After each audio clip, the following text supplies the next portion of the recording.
Liels prieks man mums šorīt ēterā pieteikt arī. Man gan jāsaka, ka jaunā dziedātāja, bet pēc sajūtām man nešķiet, tu tā pārliecinoši ienāc, ka negribas tev saukt par jauno dziedātāju. Jā. Luīza Burmistrova pie mums radio tev ēterā. Čau, Luīza. Labrīt. Čau, labrīt. Forši prieks tev satikt. Paldies, ka tu esi nākus ciemos pie mums ar savu. Tas varētu būt pirmais skaņdarbs latviešu mēlē. Tas ir pirmais latviešu mēlē, jā. Vai šodien tas būs pirmais skaņojums radio tev ēterā, vai jau kaut kur ir izskanējis? Ir izskanējis, man šķiet, ka ir izskanējis, jo es lasīju kādu komentāru vakar, man šķiet, ka... Par ko bija komentārs, cerams, labs? Man ir patiesībā diezgan daudz labi komentāru bijuši. Vai nu es speciāli kaut kā varu cietāt uz tiem sliktajiem, bet es tiešām tāds vēl neesmu. Ļoti labi. Tā arī izklausās, ka es uzprasos tagad. Ja būs kāds sliktais, tad tu zini, ka tas ir vienkārši kāds sadzirdēja, ja? Lai pārbaudītu. Speciāli. Asaras vairs nav tā vērtas, šāds nosaukums skaņdarbam. Varbūt pirms mēs tevi vēl izaicinām uz vienu citu aktivitāti, kur iespējams nevajadzēs liet asaras. Cerēsim.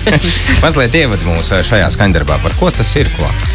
Tā ir mana brīvības himna. Par to tas arī ir. Brīvības himna. Tieši tik īsi, jā. Bija kaut kur sajūta, ka tevi kāds tur kaut kur grožos, vai kaut kas cits ir bijis tāds, kas ir tādu sāpi mazliet radījis, uzrakstīt kaut ko šādu? Taisnība ir, ka es šo dziesmu uzrakstīju pēc tādiem lielākiem emocionāliem pārdzīvojumiem savā personīgajā dzīvē. Un vai tu piekrīti tam, ko mēdz teikt, ka māksliniekam vislabākās lietas top sāpēs?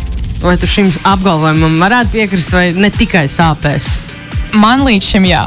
Es gribētu domāt, ka kādreiz es uzrakstīšu arī kādu dziesmu no pārlieku liela prieka, bet pagaidām tas vēl nav izdevies. Kas zina, varbūt tavs rezultāts, kas tev skan spēlē, būs tik jaudīgs, ka tev būs tāds prieks, ka tu aizies mājās un tādu dziesmu sarakstīs. Tas būtu jaudīgi. Vai es sacenšos ar kādu? Jā, tu sacenties ar visiem Latvijas mūziķiem šobrīd. Tur ir liels saraksts. Liels spiediens. Jā, mēs tev pēc tam liksim iekšā rangā, un jo biežāk nāks, jo vairāk skaitīsies punktu kopā. Bet tagad... Uzspēlējam, un tad paskatīsimies, ar ko tu tur esi varbūt šobrīd vienādā līmenī, teiksim tā. Varbūt tu arī visu pārsitīs. Kas to lai zina? Tātad minūte tavā rīcībā jāmin dziesmas. 3, 2, 1. Atlaišam.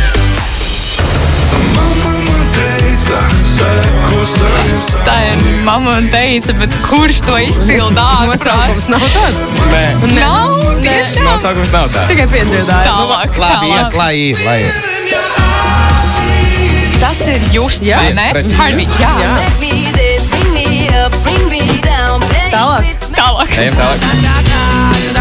Tas ir Måneskin. Jā. Harry Styles. Jā. On the Ocean, Something by the Ocean. Cake by the Ocean. Jā.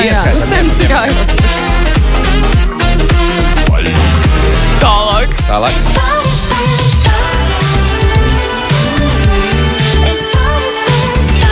Tā izklausās pēc Patrišas. Tā ir Patriša.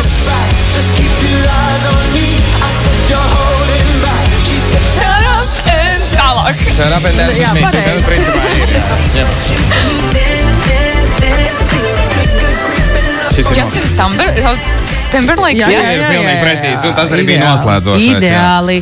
Nu ko, 9 punkti. Sanāca, Galīgi nav slikti. Šobrīd tu esi tā kaut kur pa vidu ielikusi. Ok, vismaz es neesmu pēdējā. To jau ir labi zināt. Pēdējā ir 4 punkti. Kurš ir pēdējais? Pasaki, Stirna ir pēdējā šobrīd. Okay. Bet viņai jāatnāk vēl. Kas ir priekšpēdējais? Priekšpēdējais Denis. Kris Noā varbūt arī kaut kur. Kris Noā bija sev izvilka iepriekšējā. Es drīkstu katru rītu nākt. Tu vari nākt katru rītu, bet vai mēs tev dosim minēt katru rītu? Uz kafiju tu mierīgi. Mēs tev katru rītu citas uzdevumus dosim. Jā, savādāk visu laiku būs gatava. Uz kafiju mierīgi nāc katru rītu. Kāpēc es pieminēju Kris Noā? Tāpēc, ka ar viņu arī kaut kad ir bijusi tāda sadarbība, tā kā tev, vai ne? Jā, mazliet. Bet tas bija vēl iepriekš ar dziesmu angļu valodā. Šeit ir pieslēdzies cits kungs jau šim skaņdarbam, vai ne? DJs Rud ir piepalīdzējis, radīt šo, ko mēs tūdaļ klausīsim, vai ne? Rudolfs, jā. Jā, Rudolfs Budze. Jā. Nu, lai iet. Noklausīsimies Luīzes Burmistrovas skaņdarbu Asaras vairs nav tā vērtas. Radio tev klausītāji pilnīgi noteikti arī var atsaukties 2720, kā jums šķiet. Jā, prezentējam, ko tad Luīze mums ir sagatavojusi. Un, tad šis ir tikai sākums Radio TV ēterā tavam skanējumam. Visai mūzikas pasaulē. Aiziet! Šīs burmistro vasaras vairs nav tā vērtas. Mēs tiešām arī ceram, ka tev šobrīd šis ir tikai ko izdziedāt, un tās iekšējās sajūtas par dzīvi ir daudz pozitīvāks. Jo galu galā pirms 2 gadiem to es šo dziesmas pirmos aizmetņus vispār izveidojusi. Ja? Tad tur balss ziņā. Vai tas ir tas veids, kā tu arī tapini dziesmas, radi dziesmas sākumā? Viss tev notiek caur balss ziņu? Vai kā tas notiek tavā muzikālajā pasaulē? Tas parasti sākas ar balss ierakstiem, jā. Un nevienmēr ir tā, ka tās uzreiz ir pabeigtas dziesmas. Ir kaut kādi gabali, ko es salieku kopā vēlāk un eju cauri. Tādās mazliet country skaņās šis skaņdarbs. Ir gan, jā. Tev tas ir viens no mīļākajiem mūzikas žanriem, jeb tu tā baigi eksperimentē, tāpat kā Rolands Če, viņš arī pavisam nesen kaut ko tādu country stiliņā izlaidis. Šis bija liels eksperiments, bet jā, man tas ir viens no mīļākajiem žanriem. Ok, starp kādiem žanriem vēl tu varbūt mēdz parasti sevi gribētu teikt vārdu eksploatēt, bet izmēģināt, laikam tā varbūt skanēs gudrāk mazliet. Šis ir pirmais arī, ar kuru man tā ir sanācis eksperimentēt. Tad jau tālāk redzēs, kā būs, kā viss virzīsies. Varbūt kaut kas jauns, varbūt kaut kas citādāks. Kur jūs ar Rudolfu satikāties? Šis ir ļoti garš stāsts, bet es mēģināšu maksimāli laikietilpīgi sniegt visu kvalitatīvāko atbildījumus. Mani ieraudzīja cilvēks, un dažreiz tas ir patiesībā viss, ko tas prasa, ka ir kāds, kurš ir izdarījis daudz vairāk par tevi, ir aizgājis kaut kur tālāk, ieraugu tevi. Un šo cilvēku es vispār nepazinu, bet kā beigās izrādījās, man pašai daļa no šīs informācijas ir ļoti jauna. Tas bija sarakstas vairāku cilvēku starpā, pat producentu starpā. Par tevi tieši konkrēti. Jā, līdz tam, ka Rudolfs par mani vispār uzzināja. Un tad mani uzaicināja Universal Music Group uz sarunu. Un pavisam neilgu laiku arī vēlāk pēc tā, kad es biju meklējumos pēc producenta tieši šai dziesmai, viņš piekrita būt producents. Skaista tāda liktenīga satikšanās varētu būt. Ļoti liktenīga, jā. Varbūt vēl tev kāda liktenīga viesošanās kaut kur ir bijusi, kaut ko darīt, nezinu, kaut ko ieraudzīt, piemēram? Pagājušajā gadā biju Parīzē. Un ir tādas baumas, staigā apkārt, skraida apkārt, ka tur ir viens baigi labs bāriņš, kurā var pasūtīt dziesmas. Ļoti labi. Bārs, kurā var pasūtīt dziesmas. Tagad mēs varam nomierināt Luīzes mammu, jo viņa nav bijusi Parīzē, viņa nav bijusi arī bāriņā. Jā, viss kārtībā, visi normāli. Šis bija uzdevums no Radio TV iespraust frāzi, un precīzāk no Karneval Youth grupas viņi bija atstājuši tev šo vēstījumu, kas Mam neuztraucies. Jā, tagad tu varēsi. Es nebiju Parīzē.